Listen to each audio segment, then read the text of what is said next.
የታሪክ ማህደር በደመቁ የድል ዜናዎች ብቻ የተሞላ የጊዜ ሂደት ክታብ አይደለም። አንዳንዶቹ ገጾች የተጻፉት በጨለማ ክፍል ውስጥ ከወህኒ ቤት የብረት ፍርግርግ በስተጀርባ በሞትና በህይወት መካከል በተወጠረ ቀጭን ገመድ ላይ ቆመው ጭምር ነው። የ1960ዎቹ የኢትዮጵያ ተማሪዎች እንቅስቃሴና የግራ ክንፍ ፖለቲካ ትግል ሲነሳ ስሙ ከፊት መስመር የሚመጣ አንድ ሰይፈ ነበልባል ሰው አለ። ሙሉ ስሙ ብርሃነ መስቀል ረዳ ወልደ ሩፋኤል ይባላል። የኢህአፓ ቀኝ እጅ፣ የተማሪዎች እንቅስቃሴ መሪ፣ የትግል ጽናትና የርዕዮተ ዓለም አባት ተደርጎ በብዙዎች ዘንድ የሚወደሰው ብርሃነ መስቀል መጨረሻው እንደ ብዙሃኑ ጓደኞቹ ነበረ። በእንቅስቃሴ ውስጥ በተፈጠረ የርዕዮተ ዓለም ክፍፍል አለመግባባትና በደርግ አደገኛ አነፍናፊ አደን ምክንያት በቁጥጥር ስር ውሎ ወደ አስፈሪው የደርግ የምርመራ ክፍል አመራ። ታዲያ ያ ታላቅ አብዮተኛ በደርግ የምርመራ ክፍል ውስጥ የተለመደ የምርመራ ሂደት ብቻ አልገጠመውም። እሱና የትግል አጋሮቹ የሰሩትን ስራ ስህተትና የሄዱበትን መንገድ ለታሪክ የሰጠበት፣ ነፍሱንና ርዕዮተ ዓለሙን እርቃኑን አውልቆ ያሳየበት የታሪክ ምዕራፍ ነበር። በዛሬው ፕሮግራማችን ያ የታሪክ ክስተት የተቀረጸበትን ብርሃነ መስቀል ለአስፈሪው የደርግ ምርመራ ክፍል የሰጠውን የምርመራ ቃል አስቃኛችኋለሁ። አብራችሁኝ ሁኑ።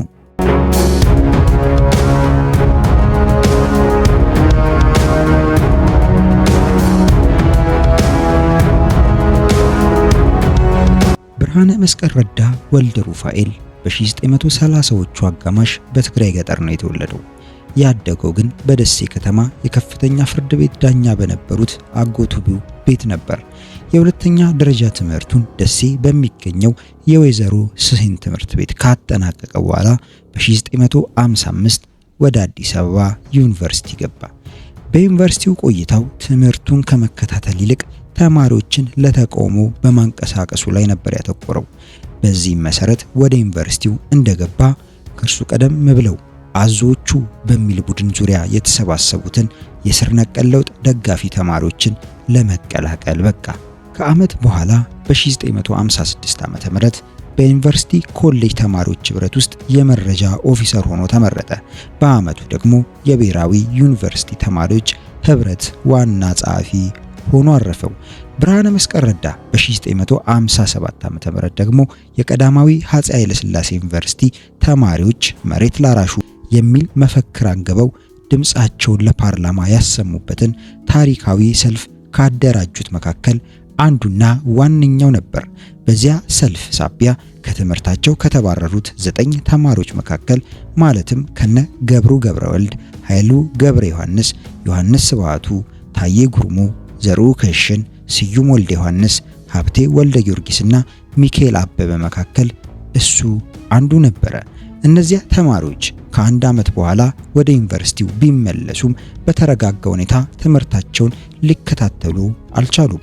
በየጊዜው በሚያካሂዱት ሰልፎችና የተቃውሞ ስብሰባዎች ግንባር ቀደም ተጠያቂ የሆኑ ይታሰሩ ጀመር። በስተመጨረሻ ግን የአዞቹ ቡድን አባላት ከናካቴው ከዩኒቨርሲቲው ተባረሩ። በዚህም ተባራሪዎቹ ተማሪዎች በተደራጀ ሁኔታ ለመታገል ወሰኑ። በዚህም መሰረት ብርሃነ መስቀልና 5 ጓደኞቹ ከባህር ዳር ወደ አዲስ አበባ የሚበር አንድ አውሮፕላን በመጥለፍ ወደ ካርቱም ኮበለሉ። ከጥቂት ወራት በኋላ ወደ አልጄሪያ ተሻገሩ። በአልጀርስ ቆይታቸው እጅግ ቀስቃሽ የሆኑ ጽሑፎችን እያዘጋጁ ወደ ሀገር ቤት ይልኩ ጀመር። በዚያው ዘመን ጥላሁን ታከለ በሚል የብዕር ስም በመጠቀም አስደናቂ ጽሑፎችን ብርሃነ መስቀል ረዳ ይጽፍ ጀመር።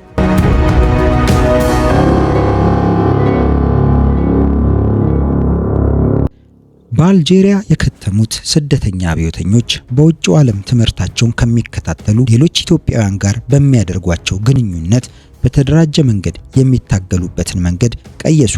እነዚያ ውይይቶች እያደጉ ሄደው በ1964 ኢህአድ የኢትዮጵያ ሕዝብ ሐርነት ድርጅት የተሰኘ ህቡ ፓርቲ ተወለደ። ብርሃነ መስቀል ረዳም የድርጅቱ ዋና ጸሐፊ ሆኖ ተመረጠ። የድርጅቱ ስም በ1967 የኢትዮጵያ ሕዝባዊ አብዮታዊ ፓርቲ ኢህአፓ በሚል ተለውጧል።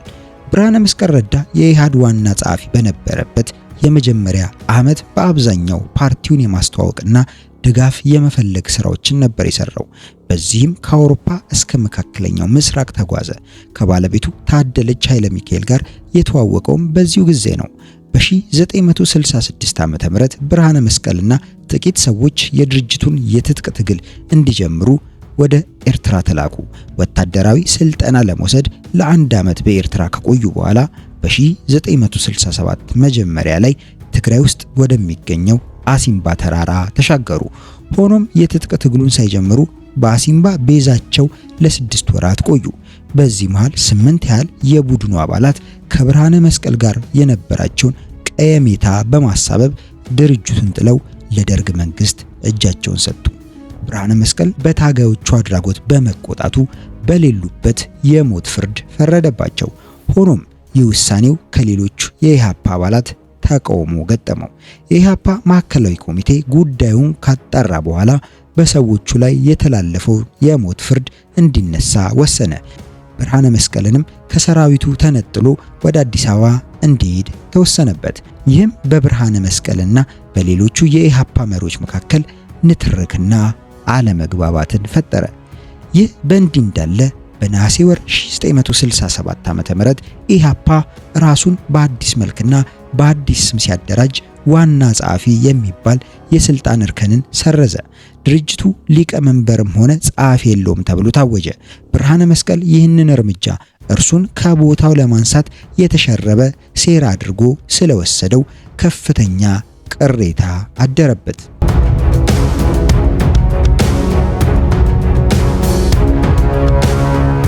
ብርሃነ መስቀል በዚህ ቅሬታው መሰረት ከማዕከላዊ ኮሚቴው ጋር የሚያደርገውን ግንኙነት ማቀዝቀዝ ጀመረ።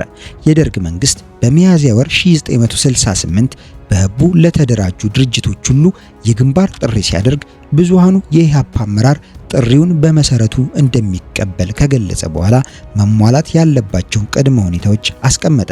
እነዚያ ሁኔታዎች ካልተሟሉ በስተቀር ከደርግ መንግስት ጋር እንደማይሰራ ኢህአፓ አስታወቀ።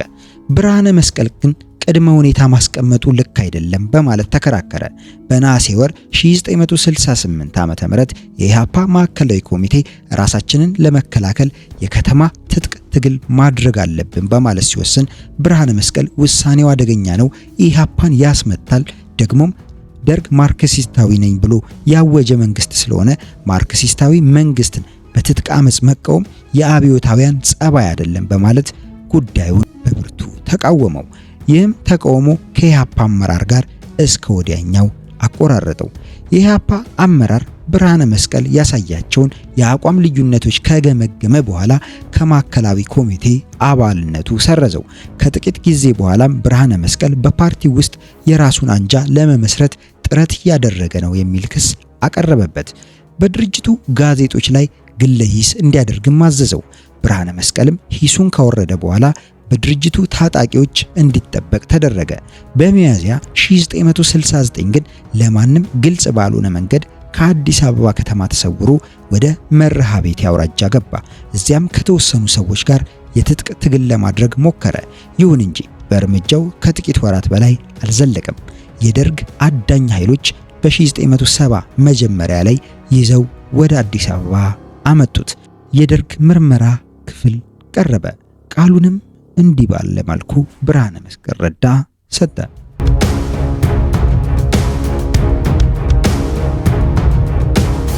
የደርግ የምርመራ ክፍል በቀን 01/10/1971 ዓ.ም በጻፈው የምርመራ ቃል ብርሃነ መስቀል ረዳ በአዲስ አበባ ዩኒቨርሲቲ ውስጥ በመማር ላይ እንዳለ መሬት ላራሹ የሚለውን ሰላማዊ ሰልፍ በማደራጀትና ህቡ የተማሪ ድርጅት በማቋቋሙ ከዩኒቨርሲቲው እንዲገለል በመደረጉ በነበረው የኃይለ ሥላሴ መንግስት ክትትል ስለበዛበት በ1961 ዓ.ም በነሐሴ 5 ቀን ባህር ዳር ከሚገኘው አውሮፕላን ማረፊያ ከ6 ጓደኞቹ ኃይለ ኢየሱስ ወልደ ሰንበት፣ አማኑኤል ገብረ ኢየሱስ፣ ቢንያም አዳነ፣ አብዲሳ አያና፣ ኢያሱ አለማየሁ፣ ገዛኝ እንዳለ ጋር በመሆን DC3 አውሮፕላን ጠልፈው በማስገደድ ወደ ሱዳን ሄዱ።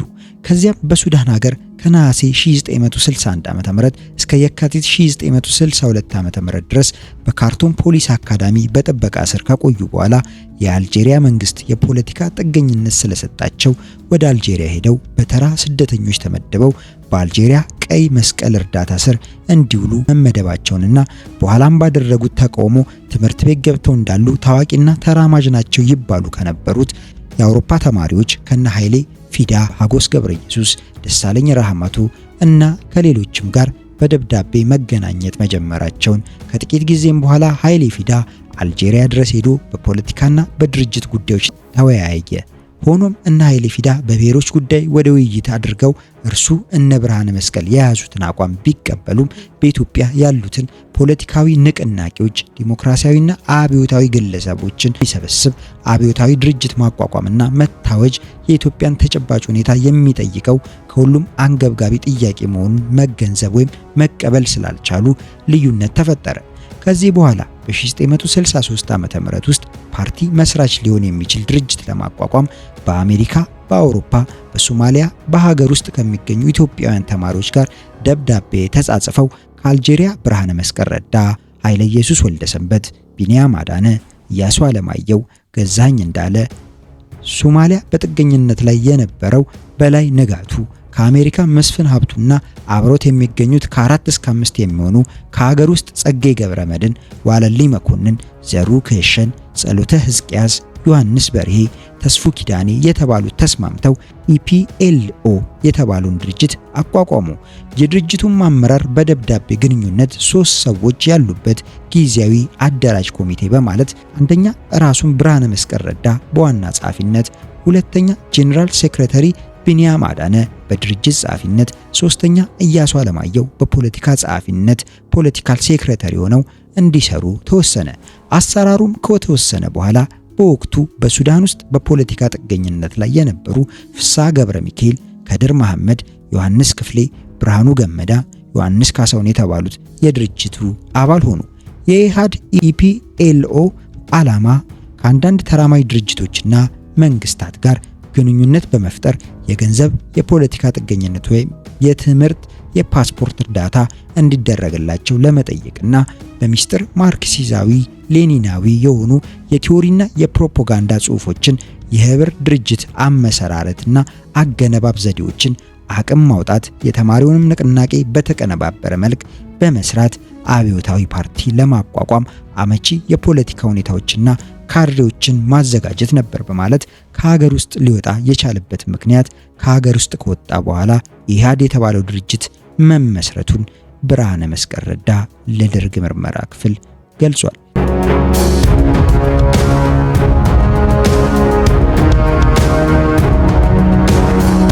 ፓርቲው ከተመሰረተ በኋላ የነበራቸው እቅድ ወደ ሀገር ውስጥ እንዴት ሊገቡ እንደቻሉ ሲያስረዳም ፓርቲው ከተመሰረተ በኋላ ዋናው ድርጅታዊ ጥረታችን ጓዶችን በወታደራዊ ትምህርት ለማሰልጠን ከሚያስፈልጉት የኤርትራ፣ የፊልስጤምና ሌሎች ድርጅቶች ጋር መገናኘት፣ ፓስፖርት ለሌላቸው ፓስፖርት መፈለግ፣ በተማሪ ማህበራትም ውስጥ የርዕዮተ ዓለምና የፖለቲካ ትግሉን ቀጠልና የውስጥ ድርጅት እንዲጠናከር ማድረግ ነበር። ከፊልስጤም ድርጅቶች ዲፒኤልኤፍፒ እና ዲፒኤፍኤልፒ 13 የሚሆኑ ጓዶችን በውጊያ አሰለጠነልን። ትምህርታቸውን እንደጨረሱ ብርሃነ መስቀል ከሁለቱ ሰልጣኞች በስተቀር የተቀረቱን ይዞ ደቡብ የመን በመግባት ለ3 ወራት ያህል እዚያ ከሄደ በኋላ በመስከረም ወር 1966 ዓ.ም ላይ ኤርትራ ክፍለ ሀገር በጀልባ ገቡ። 13ቱ ውጊያ የሰለጠኑት ታጋዮች አንደኛ ቢንያም አዳነ፣ ሁለተኛ አብዲሳ አያና፣ ሶስተኛ ኃይለ ኢየሱስ ወልደሰንበት፣ አዱ መንግስቱ፣ አብዱራህማን አህመድ፣ ውብሸት ረታ፣ አበበ ተፈሪ፣ ብርሃኔ፣ መሐመድ ማህፉዝ፣ ማሪ ገብረ እግዚአብሔር፣ ሰመራብ ዮሐንስ፣ ስዩም ከበደ፣ ዘራብሩክ አበበ ነበሩ። ከነዚህም ውስጥ ስዩም ከበደና ዘራብሩክ አበበ ለጊዜው አውሮፓ ቆይተው ስዩም ከበደ ከየካቲት 66 ዓ.ም በፊት አዲስ አበባ ገባ። ዘራብሩክ በ1967 ዓ.ም አዲስ አበባ መጥቶ ብዙ ሳይቆይ በ1968 ዓ.ም አሲምባ ሄደ።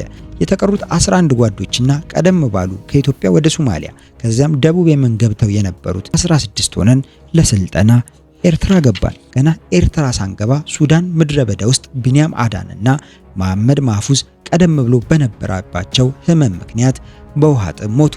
በየካቲት 23 ቀን 1967 ዓ.ም በፒኤልኤፍ ጦር ሸኝነት ትግራይ ክፍለ ሀገር ተሻግረን የካቲት 25 ቀን አሲምባ ገባን። ወደ አሲምባም ስንሻገር ከፒኤልኤፍ የተሰጠን እርዳታ አንደኛ 15 AK47 ክላሽ አውቶማቲክ ጠመንጃ እያንዳንዱ ከ250 ጥይት ጋር፣ ሁለተኛ 3 FN ቦምብ ወርዋሪ ጠመንጃ እያንዳንዳቸው ከ220 የኤፍኤን ጥይትና ከ3 FN ጠመንጃ ቦምብ ጋር፣ ሶስተኛ 15000 ብር፣ አራተኛ የ17 ሰው ሙሉ ወታደራዊ ልብስ ከአንዳንድ ፊልድ ጃኬት ጋር ነበር። አሲምባ ከመግባታችን በፊት ስለ አሲምባ መጠነኛ ጥናት ያደረገ የአባቱን ስም የማላስታውሰው ጴጥሮስ የተባለ ግለሰብ ነበር። ጴጥሮስ ቦታውን ለ8 ወራት ያህል አጥንቶ ስለነበር ድንበር ድረስ መጥቶ ተቀበለን። የታጠቀው ቡድን አሲምባ እንደገባ የነበሩት ዓላማዎች አንደኛ ቦታውን ማጥናት፣ ሁለተኛ ጓዶችን ከአየሩ ሁኔታ ከቦታውና ከህዝቡ ጋር ማለማመድ፣ ሶስተኛ ከህዝቡ ጋር አንዳንድ የፖለቲካ ውይይቶችን ማካሄድ፣ አራተኛ የስንቅ ማግኛ መረብ መዘርጋት ነበር። በተረፈ በወታደራዊ ድርጊት በኩል ፓርቲው ቀደም ብሎ ምንም አይነት ወታደራዊ ድርጊት እንዳይወስድ ወስኖ ስለነበር የፓርቲውን ትዕዛዝ በመጠባበቅ ላይ ነበር። በዚህ ሁኔታ ላይ እንዳለን ፓርቲ ባለመታወጁ እና ከኛ ጋር በቂ ግንኙነት ባለመፈጠሩ ድርጅት ባይኖር ነው የሚል አቋም የወሰዱ ጓዶች በሌሊት በመጥፋት እጃቸውን ለደርግ መንግስት ሰጡ። እነዚህም ሰዎች ተስፋዬ መኮንን፣ ኃይለ ኢየሱስ ወልደ ሰንበት፣ ዳዊት አሰፋ፣ ጋሻው የተባለ የአባቱን ስም የማላውቀው፣ አበበ የተባለ እንዲሁ የአባቱን ስም የማላውቀው፣ ኃይሉ ወልደ ጊዮርጊስ፣ ዘካርያስ ማህመር ናቸው።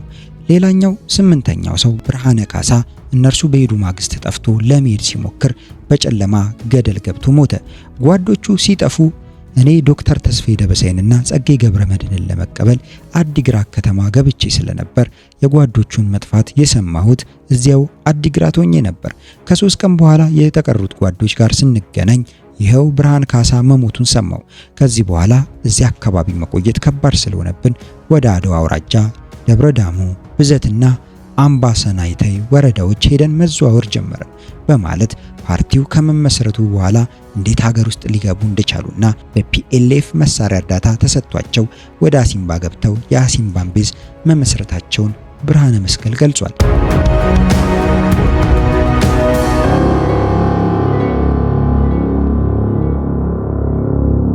አሲምባ ገብተው ከቆዩ በኋላ በአሲምባ ለሚገኙ ኃይሎች ቡድኑ በምንም አይነት ሁኔታ ከመንግስታዊ ኃይሎች ጋር የትጥቅ ግጭት እንዳያደርግ፣ ወታደራዊ ድርጊት እንዳያካሂድ፣ ቡድኑ ጠፍቶ እንዳይቀር፣ ምንም ቢቸገር ከፓርቲው መልስ እስኪመጣል ድረስ ከትግራይ ክፍለ ሀገር ርቆ እንዳይሄድና እንዲሁም ኤኤልኤፍ ወይም የትግራይ ብሔርተኛ ቡድኖች የማጥፋት ከበባ በማድረግ የፖለቲካ አቋም ኮንሴሽን እንዲያደርግ ካስገደዱትና ኮንሴሽን ካስደረጉ በኋላ ጨርሶ የሚደመሰስ ከመሰለው የፖለቲካ አቋም ለመውሰድ ምንም መብት እንደሌለው የቡድኑ አመራር በወታደራዊ አመራር በኩል አብዲሳ አያና አዛዥ እንዲሆን፣ በፖለቲካ ኮሚሰርነት ጸጋዬ ገብረመድህን ከህዝቡ ጋር በሚደረጉ የፖለቲካ ግንኙነት በኩል ጸጋዬ ገብረመድህን የቋንቋ ችግር ስለነበረበት ጴጥሮስ ገብረ እግዚአብሔር አስተርጓሚነትና በምክርም ጸጋዬ ገብረመድህን እንዲረዱት መመሪያ በመስጠት ፓርቲውን ለማወጅ ዶክተር ተስፋዬ ደበሳይ፣ እስክንድር ደምሴ በመሆን ሰኔ 13 ቀን 1967 ዓ.ም ገቡ።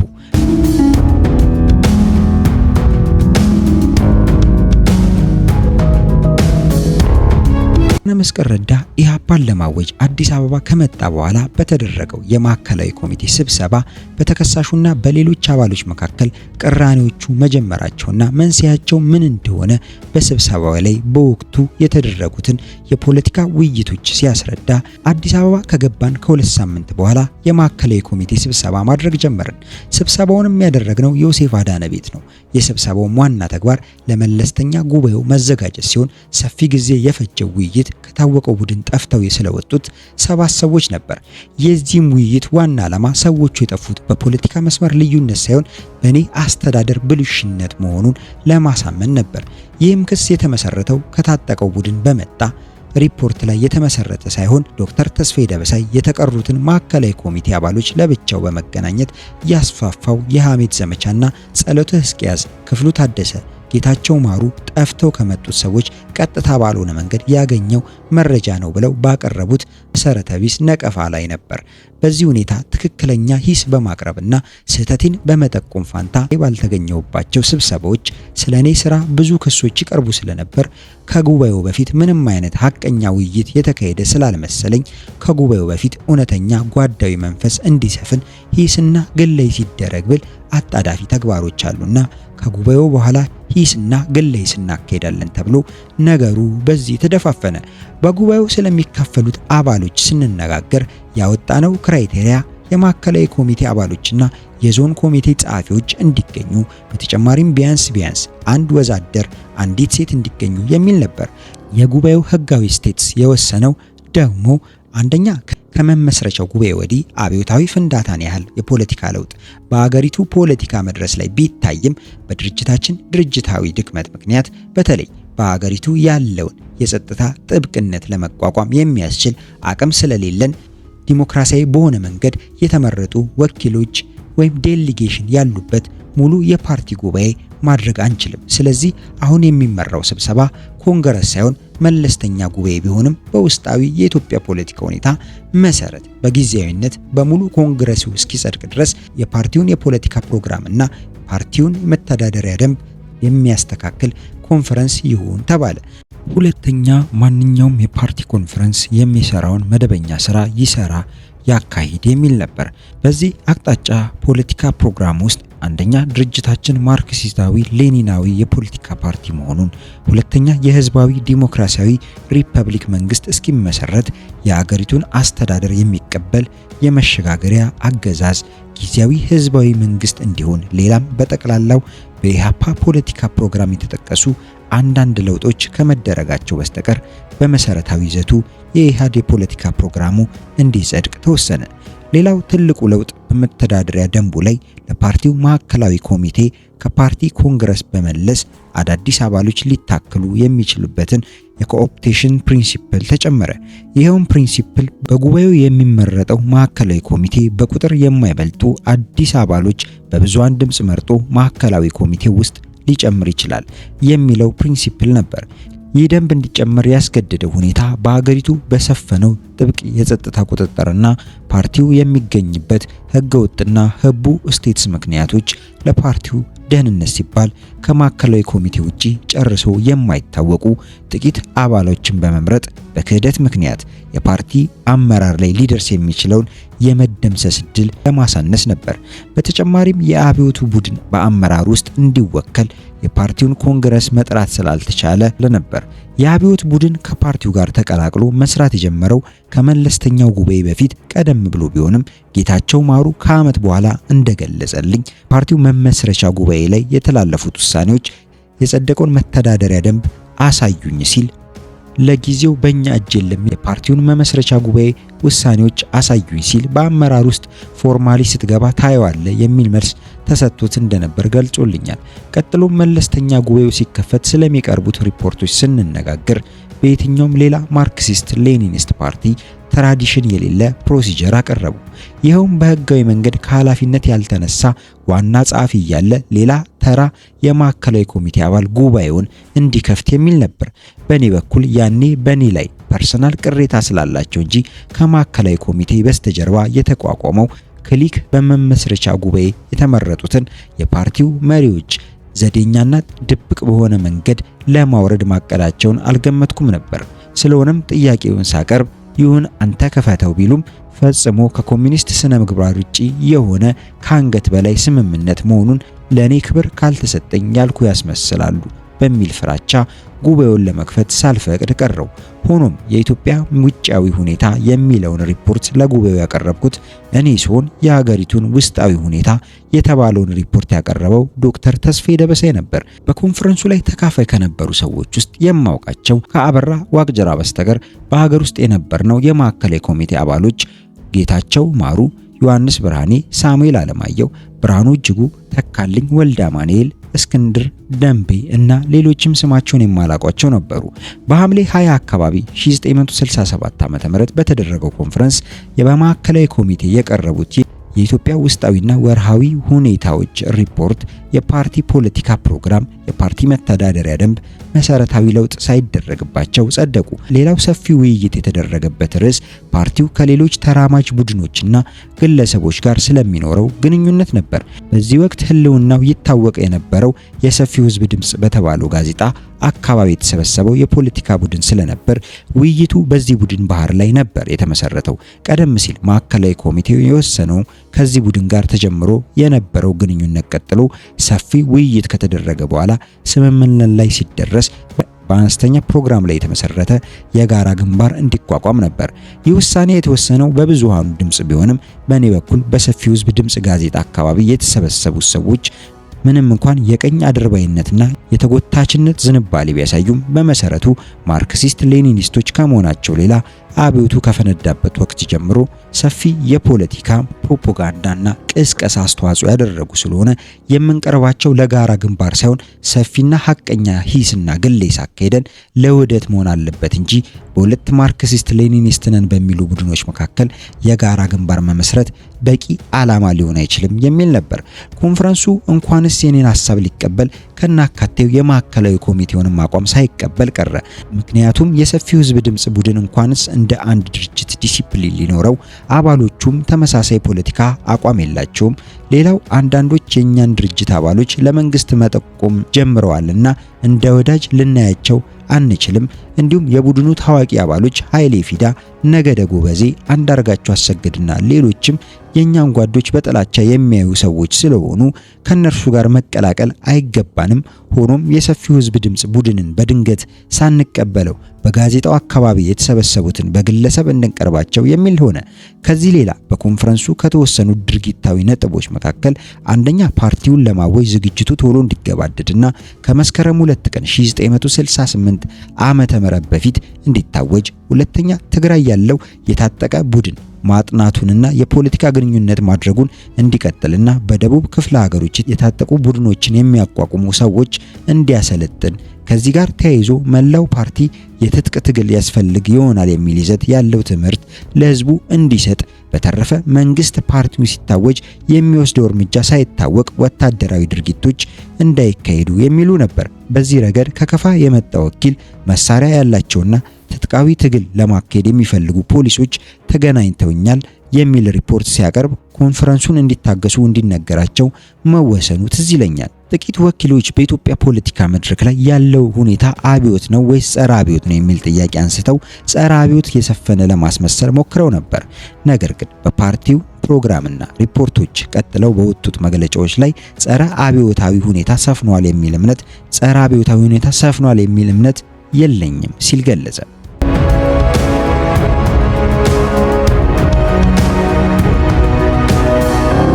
ፓርቲያችን እስኪታወጅ ድረስ ፕሮግራሙ ለገጠሩ ህዝብ እስኪሰራጭ ድረስ ዘማቾች ለቀው ለመውጣት የጀመሩትን እንቅስቃሴ እንዲቆም፣ የፓርቲው አባሎች የፓርቲው ደጋፊ ወጣቶችን ከፍተኛ ትግል እንዲያደርጉ ተወስኖ ነበር። እኔ እስከማውቀው ድረስ ኮንፈረንስም ይሁን ማዕከላዊ ኮሚቴ ዘማቾች ለቀው እንዲወጡ ትዕዛዝ አልሰጡም።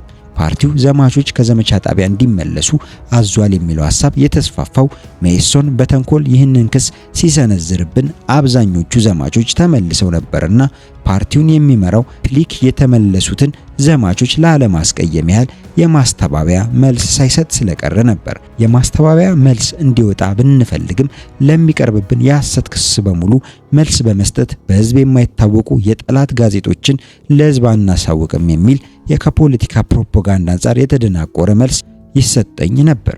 በነሐሴ ወር 1967 ዓ.ም የኮሚሽኖች ምርጫ ከመደረጉ በፊት ማዕከላዊ ኮሚቴው ፓርቲ ሲታወጅ ከፕሮግራሙ ጋር ተያይዞ የሚወጣ መግለጫ ለማዘጋጀት ተሰብስበው ነበር። የተደረገውን ውይይትና የወጣውን መግለጫ እንደማስታውሰው ስለ ጊዜያዊ ህዝባዊ መንግስት አመሰራረትና ስለ ወቅቱ የፖለቲካ ሁኔታ የፓርቲውን ጥያቄዎች የሚመለከት ነበር።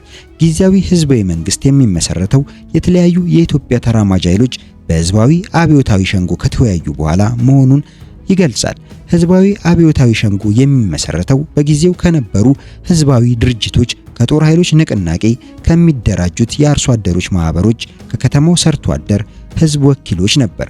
የኢትዮጵያ ጦር ኃይሎች ንቅናቄ ሲጠቀስ አመራሩ በመጀመሪያ የኢትዮጵያ ጦር ኃይሎች አስተባባሪ ኮሚቴ በኋላም ጊዜያዊ ወታደራዊ አስተዳደር ደርግ የሆነው የፖለቲካ አካል ቢሆንም ያልተጠቀሰበት ምክንያት መንግስት እንደመሆኑ መጠን በመንግስት ደረጃ አብዮታዊ ሸንጎ ውስጥ ሊወከል ስለማይችል እንጂ የኢትዮጵያ ጦር ኃይሎች ንቅናቄ ዲሞክራሲያዊ መብቶች ቢታወጁ በግልጽ ሌላ አመራር እንደሚፈልጉ ካልገለጹ በስተቀር ይህንኑ ጊዜያዊ ወታደራዊ አስተዳደር ደርግ የሆነውን የፖለቲካ አካል እንደ ኢትዮጵያ ጦር ኃይሎች ንቅናቄ አመራር ለመቀበል ዝግጁ ነበር። በኋላ ግን በቃልና በፓርቲው ጋዜጦች የተሰጠውን አተረጓጉም ኢህአፓ ደርግን በምንም አይነት መንገድ የጦር ኃይሎች ንቅናቄ ወኪል አድርጎ እንደማይቀበለው የሚያመለክት ነበር። እዚህ ላይ ላመለክት የምፈልገው ነጥብ የኢህአፓ ህጋዊ አመራር በሚያዝያ 1966 እና በነሐሴ 1967 ዓ.ም ስለ ጊዜያዊ ህዝባዊ መንግስት አመሰራረት አቋሙን በገለጸበት ርቀት የአገሪቱ አብዮታዊ ንቅናቄ በአገሪቱ በሚገኙት ተራማጅ ኃይሎች ሁሉ የተወከለና የተደገፈ መንግስታዊ አመራር እንዲሰበሰብና እንዲጠናከር እንጂ ኢህአፓ ብቻውን የአብዮቱ መሪ ነኝ በሚል ግብዝ እምነት ሌሎች ተራማጅ ኃይሎችን በተለይ የኢትዮጵያ ጦር ኃይሎች ንቅናቄ ለማግለል ምንም አይነት ዝንባሌ እንዳልነበረው ነው። ይህ ዝንባሌ የክሊኩ ልዩ በሽታ ነው። የክሊኩ እምብርት የፖሊት ቢሮ ሴክሬታሪያቱ የነበሩት ተስፋዬ ደበሳይ፣ ክፍሉ ታደሰ፣ ዘሩ ክህሽን፣ ጸሎተ እስቂያስ፣ ዮሴፍ አዳነ ነበሩ። አበበች በቀለ፣ ፍቅሬ ዘርጋው ወዘተ የክሊኩ ጠንካራ ደጋፊዎች ናቸው።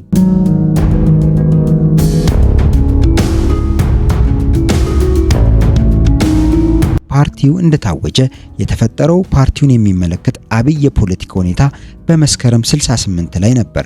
ይህም የአየር መንገድ ሰራተኞች የመንግስት የጸጥታ ኃይሎች ከተጋለጡ በኋላ የተከተለው የሰራተኛ ማህበራት መሪዎች መታሰር ነበር።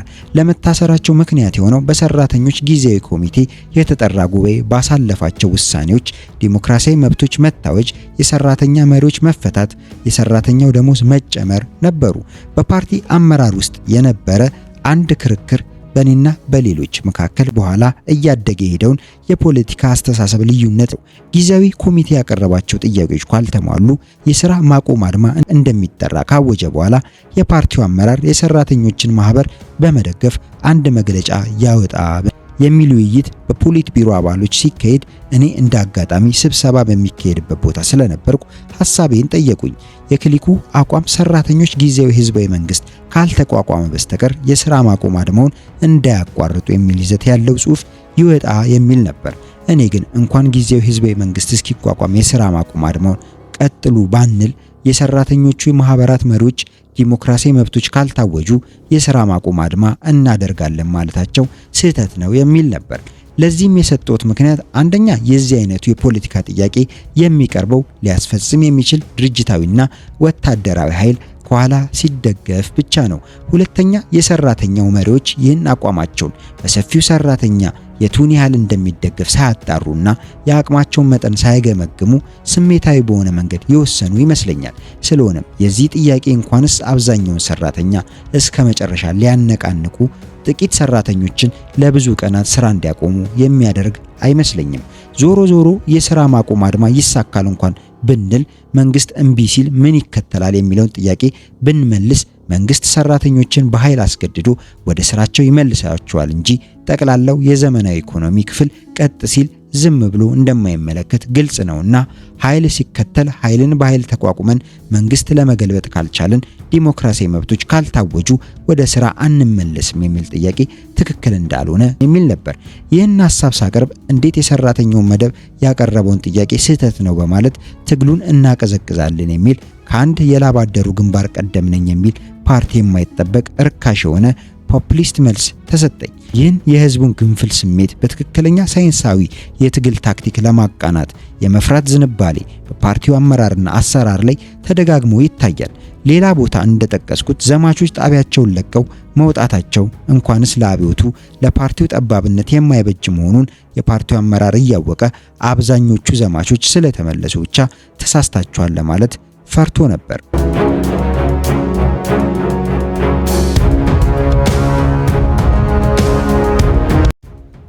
ብርሃነ መስቀል በሚያዝያ ወር 1968 ዓ.ም ጊዜያዊ ወታደራዊ አስተዳደር ደርግ የብሔራዊ ዲሞክራሲያዊ አብዮት ፕሮግራምን ማወጁን ለተራማጆች ሁሉ በተደረገው የግንባር ጥሪ በማመልከት የኢህአፓ ማዕከላዊ ኮሚቴ ተሰብስቦ ደርግ ባቀረበው የግንባር ጥሪ ጥያቄ ላይ የተወሰደውን አቋምና ክሊኩ በወቅቱ የፈጸመውን አሻጥር ሲያስረዳ ሚያዝያ 13 ቀን ይላል።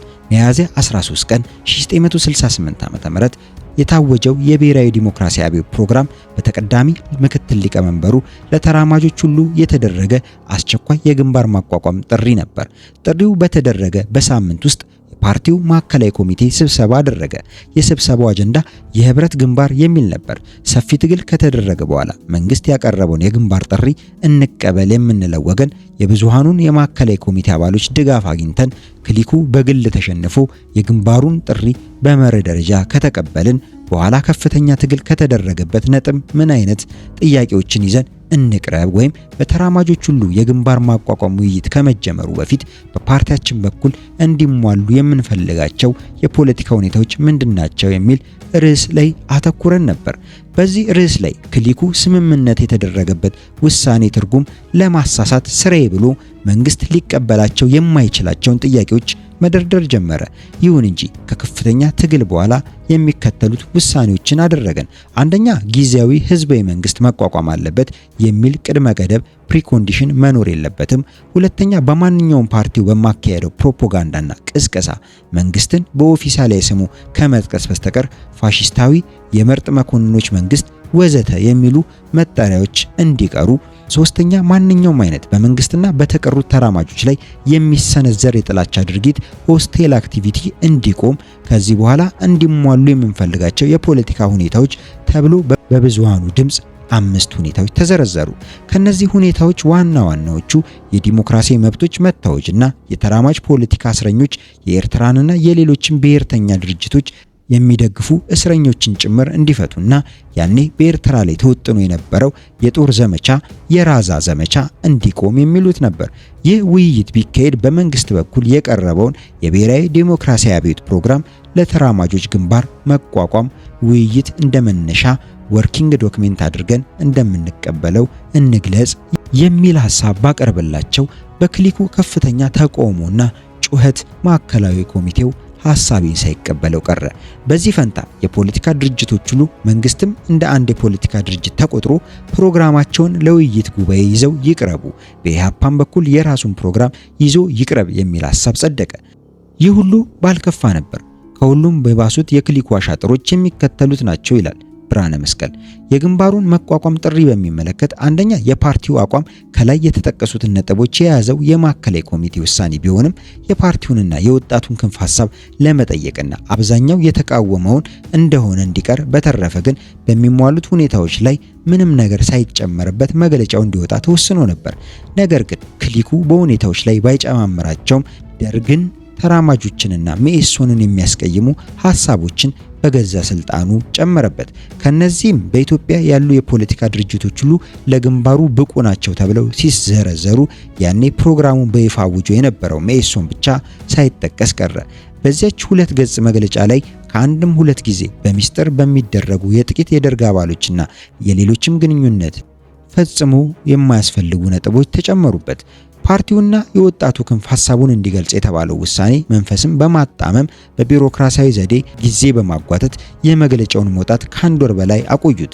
ፋሺስታዊ የምርጥ መኮንኖች መንግስት ወዘተ የሚሉትን መግለጫዎችና ሁሉንና ማንኛውንም የጥላቻ ድርጊት እንዲቆም በማዕከላዊ ኮሚቴ ተወስኖ ሳለ ይህንን ውሳኔ ለፓርቲው ለድርጅቶችና ለፓርቲው ደጋፊዎች የብዙሃን ማህበሮች በጊዜው ባለማስተላለፋቸው በዓለም ወዛደሮች ቀን በአዲስ አበባና በጅማ ምናልባትም በሌሎች ቦታዎችም ከፍተኛ ጸረ መንግስትና ጸረ መኢሶን ሰልፎች ተደረጉ።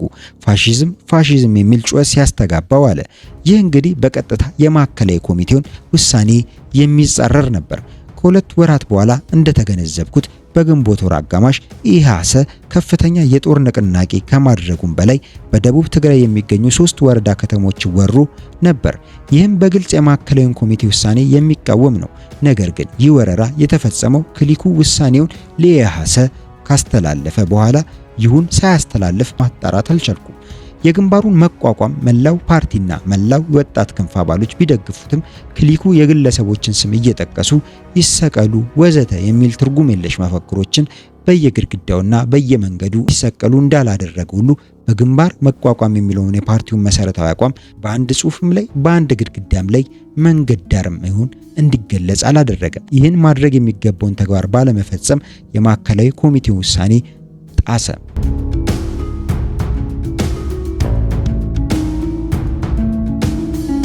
ጥር 17 ቀን 1969 ዓ.ም የማዕከላዊ ኮሚቴው ስብሰባ እንደሚደረግ ለብርሃነ መስቀል ተነግሮት እንደነበረና በስብሰባው ላይ በማዕከላዊ ኮሚቴ ትራዲሽን መሰረት የመጀመሪያው አጀንዳ የተጨበጡ የፖለቲካ ሁኔታ ትንተና ሲሆን ይህንኑ በመቀበል ክሊኩ በፓርቲው አመራር ውስጥ ስላለው የእምነት መጥፋትና ሁለት የማዕከላዊ ኮሚቴ አባሎች ስለፈጸሙት ተግባር በፖሊት ቢሮ የቀረበ ሐሳብ የሚል ነጥብ ተነስቶ በዚሁ ሐሳብ ላይ የተደረገው ውይይት እና ክርክር ብርሃነ መስቀል ሲያስረዳ በአጀንዳው ላይ የተፈረው የመጀመሪያው ነጥብ በፓርቲ አመራር ውስጥ ስላለው እምነት መጥፋትና ሁለት የማዕከላዊ ኮሚቴ ጓዶች ስለፈጸሙት ተግባር የሚለውን ተቃውሞ ብንገልጽም አጥብቀው ስለተከራከሩና እኔም ጥርጣሬ ስላደረብኝ ውይይቱ በእነሱ እንዲከፈት ተስማማን። በመጀመሪያ ጓድ ጌታቸው ማሩ ሰራው ስለተባለው ጥፋት የሚገልጽ ጽሑፍ ለማዕከላዊ ኮሚቴ አባሎች አስቀድሞ ተሰራይቶ ኖሮ የክስ ወረቀቶች ብቅ ማለት ጀመሩ። ጓድ ጌታቸው ማሩ ወረቀቱን ያገኘው ስብሰባው ከመደረጉ ከጥቂት ጊዜ በፊት እንደነበረ ሲገልጽ እኔ ከናካቴው ጭራሹን እንዳላየሁት ገለጽኩ። ስለሆነም እንዲህ አይነቱ ከባድ ክስ ሲቀርብ የተከሰሰው ጓድ መልሱን በደንብ አስቦ በጽሑፍ እንዲገልጽ በቂ ጊዜ መሰጠት እንዳለበትና የክሱንም ይዘት ስመለከት በጓዶች መካከል አለመተማመን እንጂ ተጨባጭ ማስረጃ ያለው ስለማይመስል በፓርቲያችን በኢህአፓ ሕግ ውስጥ ምንም እንኳን የፓርቲ ኮንትሮል ኮሚሽን ባለመኖሩ ጉዳዩ እዚያ ሊቀርብ ባይችልም በፖሊት ቢሮ ጓዶች በኩል ያለውን አለመተማመን ቅራኔ የሚመለከት የጓዶች ፍርድ ቤት ይቋቋም የሚል ሐሳብ አቀረቡ። የክሱም አይነት በፖሊት ቢሮ ውሳኔ ሲሰጥ ከተስማማ በኋላ አልተስማማውም በማለት በጓዶች መካከል ሊኖር የሚገባውን መተማመን አጥፍቶታል። በፖሊት ቢሮም ስም የሚወሰኑት ሁለት ጓዶች ብቻ ተስፋዬ ደበሳይና ዘሩ ከሸን ናቸው በማለት በሐሰት ወንጅሏል። እንዲሁም አንድ የማዕከላዊ ኮሚቴ አባል ለወጣት ድርጅት የፖሊት ቢሮ አቋም ካስረዳ በኋላ እርሱ ይህ ነገር በፖሊት ቢሮ አልተወሰነም በማለት በወጣቱ ክንፍና በፓርቲው አመራር መካከል ቅራኔ እንዲፈጠርና የወጣቱ ክንፍ እንዲያምጽ ገፋፍቷል የሚሉና እነዚህን ክሶች የመሳሰሉ ዞሮ ውሸታም ነው ለማለት የሚቀፉ አሉባልታዎች አቀረቡ። ማስረጃ አቅርቡ ሲባሉ በፖሊት ቢሮ አንድ ርዕስት ላይ ውይይት ተደርጎ ተወስኖ ነበር ሲሉ፣ ጌታቸው ግን አርዕስቱ በባህሪ በጽሑፍ መቅረብ እንደነበረበት ተከራክሮ ካሳመንን በኋላ በእርግጥም ጽሑፍ ቀርቦ እንደነበርና በስብሰባው መጨረሻ ግድም ላይ ቢያነቡት እኔ የምጨምርበት ሐሳብ አለኝ ማለቱና ሐሳቡን አለመጨመሩን ካመኑ በኋላ ቢሆንም በመጨረሻ ላይ ተስማምተ ነበር የሚል ለኔ አጠራጣሪ የሆነ ክርክር አቀረቡ። በመጨረሻ ላይ ስብሰባው አስተያየት መስጠት ሲያቅተው ርካሽ የሆነ የብላክ ሜል ዘዴ መጠቀም ጀመሩ። ማዕከላዊ ኮሚቴው የሚያምነው ኮሚቴውን ነው ወይስ ግለሰብን በማለት በማስፈራራት መልክ ከአራታችን ወይም ከጌታቸው አንዱን ወገን ምረጡ በሚል መንፈስ ስለተከራከሩ የማዕከላዊ ኮሚቴ ብዙሃን ወደ እነሱ አዘነበሉ። በመጨረሻም ዘሩ ኪሽን የፓርቲውን መተዳደሪያ ደንብ በመርሳት ከፓርቲው ጨርሶ ይገለል የሚል ሐሳብ አቀረበ። ማዕከላዊ ኮሚቴው ግን በቀረበው ክስ አባሉን ከማዕከላዊ ኮሚቴ አባልነት ማግለል፣ ሰስፔንድ ማድረግ እንጂ እንኳንስ ከፓርቲው ከማዕከላዊ ኮሚቴው ጨርሶ ሊያባረሩ አይችልም ተባለና ከፓርቲው ኮሚቴዎች ይገለል ተብሎ ተወሰነ። ከዚህ ቀጥሎ በእኔ ላይ የቀረበው ክስም ቀጠለ። በእኔ በኩል መልሲን በጽሑፍ ለማቅረብ መብት የተጠበቀ ሆኖ በቃል መመለሴን ቀጠልኩ። የቀረበብኝም ክሶች አንደኛ ከመዋቅር ውጪ የፓርቲ አባሎችን እያነጋገርክ በፓርቲው የፖለቲካ መስመር ላይ መሰረት የሌለው ትርጉም ትሰጣለህ። ሁለተኛ የፓርቲው የጥቃት ጥበቃ ቡድን ኃላፊዎች የሚወስዱትን እርምጃ ትክክል አይደለም በማለት ተጻራሪ ትዕዛዝ ሰጥተሃል። ሶስተኛ የሚገደሉትን ሰዎች ማንነት የሚወስኑት ካለበቂ ማስረጃ ስለሆነም ከፓርቲ የከዱ ሰዎች ይገለሉ ብለው እየወሰኑ አንዱ ካዲ በፖሊት ቢሮ ጓዶች ስላለው ይገደል ሳይባል ቀርቷል ብለሃል። እንዲሁም የአዲስ ዘመን ጋዜጣ አዘጋጅ ከሆነው ከብርሃኑ ዘሪሁን ጋር ተወያይተ ራሴ የጻፍከው ርዕስ አንቀጽ የመንግስት አቋም ነው በማለት የማዕከላዊ ኮሚቴውን አሳስተሃል፣ የተሳሳተ ውሳኔ ላይ እንዲደርስ አድርገሃል ይላል። ሌላኛው ክሴ ደግሞ ፖሊት ቢሮ የማዕከላዊ ኮሚቴውን ስልጣን ቀምቷል ብለሃል። የማዕከላዊ ኮሚቴ እስረኛ ነኝም ብለሃል። እንዲሁም መኢሶን ከኛ ጋር የሚመሳሰል የፖለቲካ ፕሮግራም ስላለውና የዓለም አቀፍ ድጋፍ ስላለው ማርክሲስታዊ ሌኒናስታዊ ድርጅት ነው፣ እንደ ጠላት ልንቆጥረው አይገባም ብለሃል የሚል ነበር። እኔም ሐሳቤን በፓርቲው ሪኮርድ ላይ የማሰፍርበት ሌላ እድል የማገኝ ስላልመሰለኝ ለክሶች አጫጭር መልስ ከሰጠው በኋላ በክሊኩ ላይ ያለኝን ክስና ይለይባቸውን ርዕዮተ ዓለም፣ የፖለቲካና የድርጅታዊ መሪዎች ልዩነት ዘረዘርኩላቸው።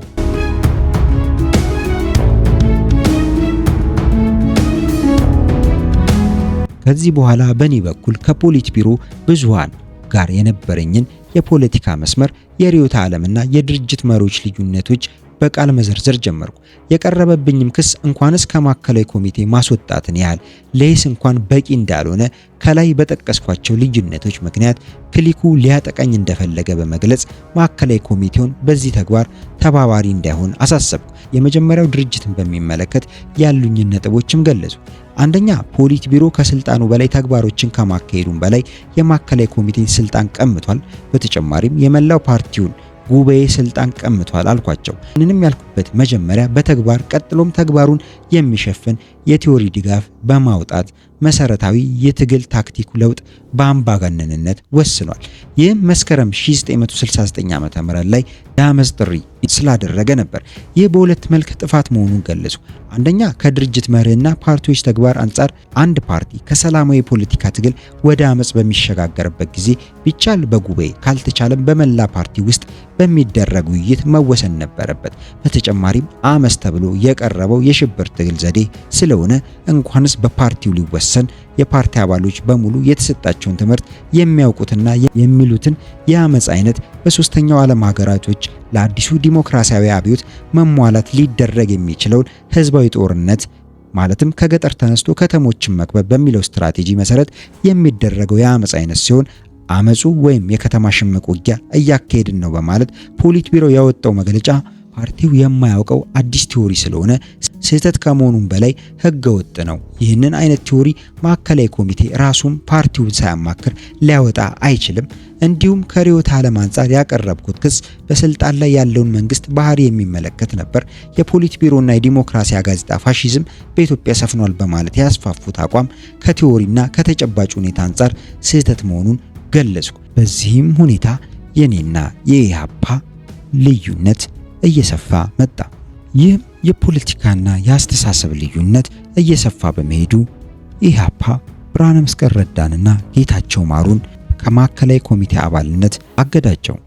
በዚህ ብርሃነ መስቀል ረዳና ጌታቸው ማሩ ከማዕከላዊ ኮሚቴ አባልነት ከተወገዱ ወይም ሰስፔንድ ከተደረጉ በኋላ ከአመራር የሚለዩባቸውን የፖለቲካ አቋሞች በፓርቲ ውስጣዊ ጋዜጣ ለማውጣት እንዲፈቀድላቸው ጠይቀው ከክሊኩ የተሰጣቸው መልስ እንዲህ ባለ መልኩ ብርሃነ መስቀል ይገልጿል። ከክሊኩ አነሳሽነትና ብላክሜል ማዕከላዊ ኮሚቴው እኔንና ጌታቸው ማሩን ከፓርቲ ኮሚቴዎች ለማግለል ሲወስን የምናቀርባቸውን ክርክሮች በጥሞና ካለማዳመጡ ሌላ ከአመራሩ የምንለይባቸውን አቋሞች በፓርቲው ውስጣዊ ጋዜጣ ላይ በአስቸኳይ ለመግለጽ መብታችን እንዲጠበቅልን ሳመለክት ማዕከላዊ ኮሚቴው በጥቅል ምንም መልስ ባይሰጠኝም 3 ሰዎች መልስ ሰጥተው ነበር። ዶክተር ተስፋዬ ደበሳይ ትችላለህ ሲለኝ፣ ሳሙኤል አለማየሁ ማንኛውም የቀኝ አቋም ወይም ራይቲስት በፓርቲው ውስጣዊ ጋዜጣም ቢሆን ሊነዛ አይገባውም አለ። ዘሩኬሽን በጽሁፍ ላይ የማዕከላዊ ኮሚቴው ሚስጥር ልታወጣ፣ ዘሩኬሽን በበኩሉ በጽሁፍ ላይ የማዕከላዊ ኮሚቴውን ሚስጥር ልታወጣ አትችልም አለኝ። እነዚህ አቋሞች ለኔ በቂ ምልክቶች ነበሩ። ተስፋዬ ትችላለህ ቢለኝም በቴክኒካዊ ምክንያቶች እያሳበቡ ጽሁፉ ከማተሚያ ቤት እንዳይወጣ ሊያደርጉ እንደሚችሉ እንዲሁም የክሊኩ መሪ ዘሩኬሽን የማዕከላዊ ኮሚቴ ሚስጥር አለበት በሚል ሰበብ በተለይ የድርጅታችን መተዳደሪያ ደንብና ሌሎችም የማርክሲዛዊ ሌኒናዊ ድርጅት መሪዎችን እንዴት በክሊኩ እንደተጣሱና ማዕከላዊ ኮሚቴውም ብዙሃን በዝምታ ተባባሪ እንደሆኑ በመዘርዘር የማቀርባቸውን ማስረጃዎች ለማፈን እንደፈለገ እንዲሁም ሳሙኤል አለማየሁም ቢሆን ከፓርቲው አመራር የምንለይባቸውን የፖለቲካ አቋሞች የቀኝ አቋሞች ናቸው በማለት ለፓርቲው አባሎች እንዳይገለጽ ማድረግ እንደፈለገ ተገነዘብኩ። ስለዚህም ጌታቸው ማሩና እኔ አቋማችን በፓርቲው አመራር እንዲታተምልንና በፓርቲው ውስጥ እንዲሰራጭልን ለክሊኩ እንስጥ ወይስ አንስጥ በማለት ከፓርቲው ከወጣን በኋላ ስንወያይ ክሊኩ አቋማችንን ሳንሱር ለማድረግ ካልፈለገ በስተቀር አንድ የማተሚያ መሳሪያ አደፍርስንና ወረቀቶች እንዲሰጠን ከመጠየቅ በስተቀር ጽሁፋችንን መስጠት የለብንም የሚል አቋም ስለያዝኩኝ ተለያየን። ጌታቸው ሰፊ ጽሁፍ አዘጋጅቶ ሲሰጣቸው ጽሁፉን ከማፈናቸው ሌላ እሱንም አሰሩት። በኋላም ስለጠፋ እነርሱ የገደሉት ይመስለኛል። በእኔ በኩል አቋሜን በጽሁፍ ለመግለጽ የተፈጠረው አጣዳፊ የፖለቲካ ሁኔታ በኋላም የተፈጠረውን ከባድ የጸጥታ ችግር ስላላመቸኝ በሌሎች ጉዳይ ላይ ለማተኮር ተገደድኩ።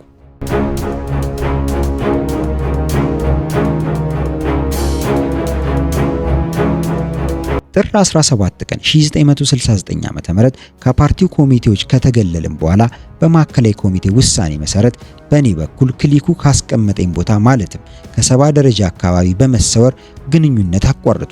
ከዚህ በኋላ ዋናው ተግባሬ የእርማት ንቅናቄውን ማስፋፋት ሲሆን ከጥር 18 ቀን 1969 ዓ.ም ጀምሮ ክሊኩ ሊወስዳቸው ያቀዳቸውን ፋሺስታዊ የግድያና የኃይል እርምጃዎች መቃወምና በተግባርም ማክሸፍ ነበር።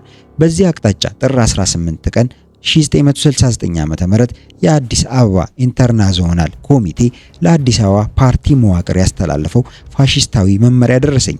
መመሪያው የደረሰኝም ከእርማት ንቅናቄው መስራቾች አንዱ የሆነው የአባቱን ስም የረሳሁት በክሪ የተባለ የአዲስ አበባ ዞን ኮሚቴ ጸሐፊ ስለነበር በእርሱ አማካኝነት እንቅስቃሴ ጀመርኩ። መመሪያው የሚለው ባንዳዎች በሙሉ ጠቋሚዎች ሆነዋልና ማንኛውንም ባንዳ አደገኛ ነው ወይስ አይደለም ሳትሉ በሁሉም ላይ እርምጃ ውሰዱባቸው የሚል ነበር። ይህ መመሪያ ፋሺስታዊና ጸረ ሰብ ከመሆኑ ሌላ ፊት በነበረኝ ጥርጣሬ ላይ ክሊኩ አንድ አይነት ግዴታ ውስጥ ፓርቲውን ሊጨምረው ይፈልጋል የሚል ተጨማሪ ምልክት ስለመሰለኝ በከፍተኛ ደረጃ ተመለከትኩት። ስለሆነም የእርማት ንቅናቄው አባሎች በሙሉ ይህንን መመሪያ በመቃወም በፓርቲውና በወጣት ክንፍ ውስጥ ቅስቀሳ እንዲያካሂዱና መመሪያው በስራ እንዳይተረጎም የተቻለውን ያህል የማደናቀፍ እርምጃ እንዲወስዱ ጌታቸው ማሩንና ሌሎቻችን ተስማማን። ይህም ሁኔታ ነው እንግዲህ ኢህአፓዎች እስከ ዛሬ ድረስ ብርሃነ መስቀልን ከፋፋይ ነው ሲሉ እንዲጠሩት ያደረጋቸው።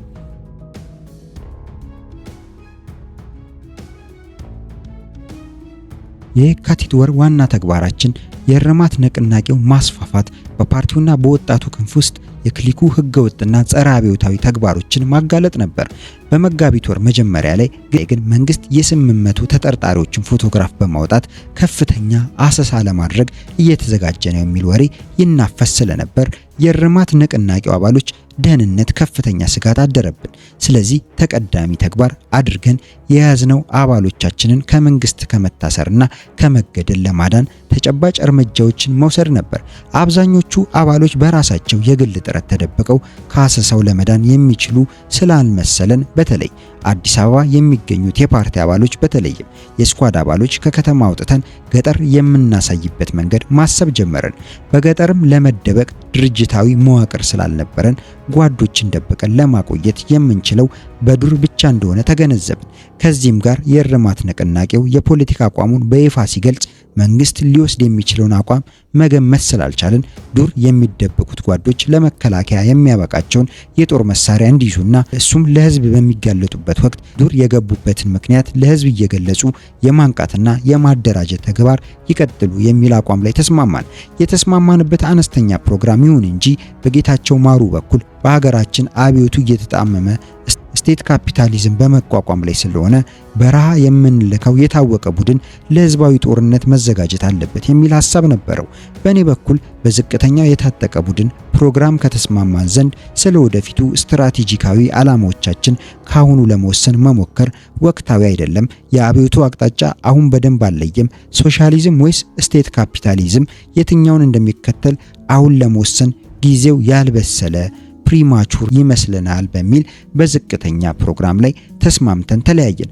በኋላም እንደሰማሁት ጓዱ ለስቴት ካፒታሊዝም ሰፊ ጽሑፍ አዘጋጅቶ ኖሮ በእኛና በኢህአፓ መካከል አጥፊ ሚና ይጫወት የነበረ በቁር ስሙ አሸናፊ የተባለ እውነተኛ ስሙን የማላቀው ነፍሰ ገዳይ በጓዶቻችን እንዲታመን ጽሑፉን ጌታቸው ከሞተ በኋላ ለእርማት ንቅናቄው ጓዶች ሰጥቶ እንደነበር ሰምቻለሁ።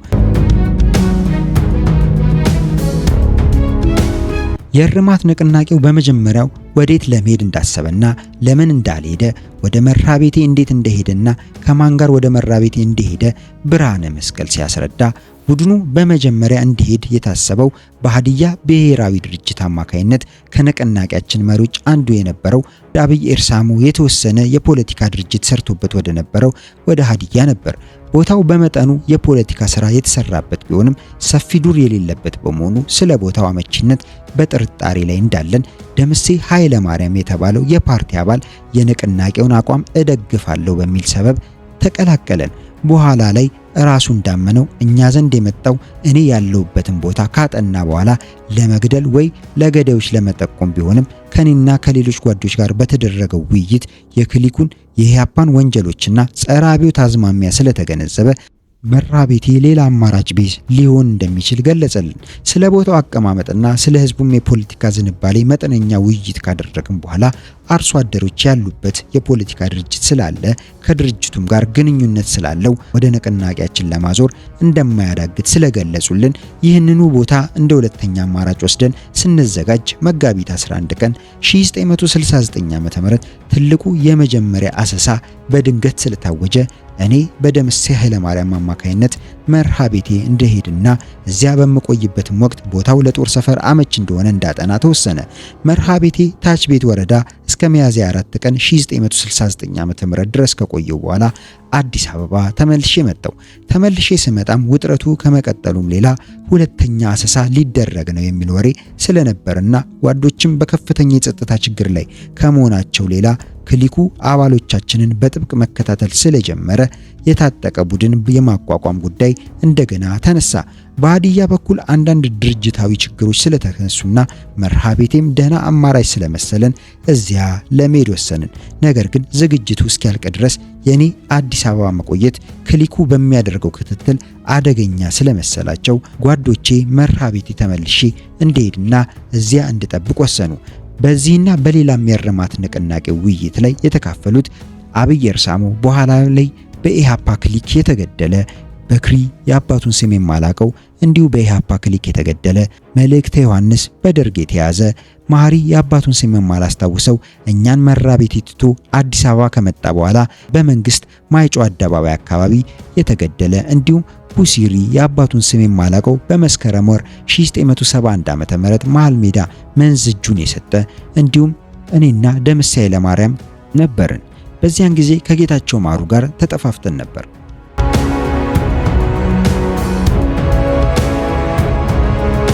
ብርሃነ መስቀል መራቤቴ ሲገባ አብሮት የነበሩትን በየጊዜው የእርማት ንቅናቄው አባሎች እንደተቀላቀሏቸው የነበራቸውን የመሳሪያ ትጥቁን እንዴት እንዳገኙት ለደርጉ ምርመራ ክፍል ሲያስረዳ መርሃቤቴ ሄጄ ትንሽ እንደቆየው አዲስ አበባ ተመልሼ መጣው።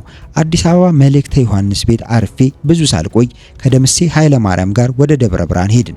ከደብረ ብርሃን በእነዋሪ በሞረቴ በኩል የዥማን ዥረት በመሻገር እስከ ፈጥራ ከተማ የመርሃቤቴ ታች ቤት ወረዳ ከተማ ድረስ ያለውን መንገድ ካጠናም በኋላ ወደ ደብረ ብርሃን ተመለስን። በዚህ ጊዜ ጥቂት መሳሪያዎች ደብረ ብርሃንና እነዋሪ ደርሰው ስለነበር እነርሱን ሌሎች 6 ጓዶች አንደኛ መቶ አለቃ አበበ ጀማ፣ ሁለተኛ በኃይሉ የአባቱን ስም የማላውቀው በኮድ ስሙ ሰማ፣ መንዝ ስንደርስ 2 የሴት ጓዶች ስማቸውን የማላስታውሳቸው የኮድ ስማቸው ሃናና ሰላማዊት የተባሉት አንዱ ዚ አውቶማቲክ ጠመንጃ ይዞ የጠፋ ብርሃኑ የአባቱን ስም የማላውቀው የኮድ ስሙ ሳሙኤል የሆነ ከመርሃቤቴ ጠፍቶ አዲስ አበባ ከመጣ በኋላ በስልጣን መባለግ ምክንያት በመንግስት የተገደለ እንዲሁም ብርሃኑ ተካ በመስከረም ወር 1971 ዓ.ም ከመንዝ በፍቃድ የተሰናበተ እንዲሁም ከኔ ጋር የተያዘ ነበር። በመርሃቤቴ የኢሃፓ ድርጅትና የንቅናቄያችን አባሎች ጋር ተገናኘን። የእነሱም አያሌው ክብረት በላይ የአባቱን ስም የማላስታውሰው እንዲሁም የኮድ ስሙ ታደሰ የተባለ ትክክለኛ ስሙን የማላስታውሰው ነበርን። በወቅቱም የነበሩ መሳሪያዎች አንደኛ ባለ አገልግል መትረየስ በግምት 100 የሚሆን ጥይት የነበረው፣ ሁለተኛ አንድ ኡዚ ጠመንጃ በግምት 2 ካርታ ያህል ጥይት የነበረው፣ ሶስተኛ አንድ ቶምሰን ጠመንጃ በግምት 30 ያህል ጥይት የነበረው እንዲሁም አንድ ዲሞትፈር ጠመንጃ ከ20 የማይበልጥ ጥይት ጋር እንዲሁም አንድ ቤልጂክ ሞዜር ጠመንጃ ከ30 ከማይበልጥ ጥይት ጋር እንዲሁም አንድ ብሬታ ሽጉጥ፣ 2 የእጅ ግራኒድ ቦምቦችና አንድ ኮልት ሽጉጥ ይዤ ነበር። መሳሪያዎቹ የተገኙት በመቶ አለቃ አበበ ጅማ በኩል የመጡ ነበሩ። ተራ ጠመንጃዎች ቀደም ብዬ መርሃቤቴ ሳለው በገንዘብ ከአካባቢው ነዋሪዎች የገዛኋቸው ነበሩ።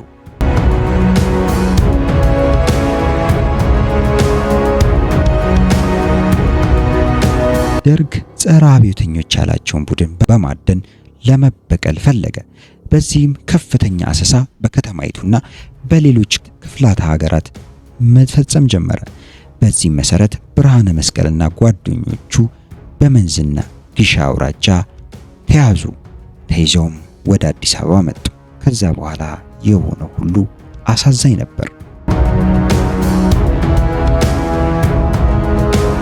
የኢትዮጵያ ተማሪዎች ንቅናቄ መሪዎች መካከል አንዱ የነበረውና የመጀመሪያው የኢህአፓ ዋና ጸሐፊ ሆኖ የተመረጠው ብርሃነ መስቀል ረዳ ለብዙሃኑ ሕይወት መለወጥ በብርቱ የታገለ፣ ሁለቱም ጠንካራ ስርዓቶች ፊት ለፊት የተጋፈጠ፣ ላመነበት ዓላማ ትምህርቱን ሰውቶ መታገልን የመረጠ፣ ከሀገር ወጥቶ በሰው ሀገርና በበረሃ የተንከራተተ፣ በመጨረሻ ላይ ግን ከገዛ ጓዶቹ ጋር ተጣልቶ የራሱን መንገድ የመረጠ ቆራጥ ወጣት ነበር።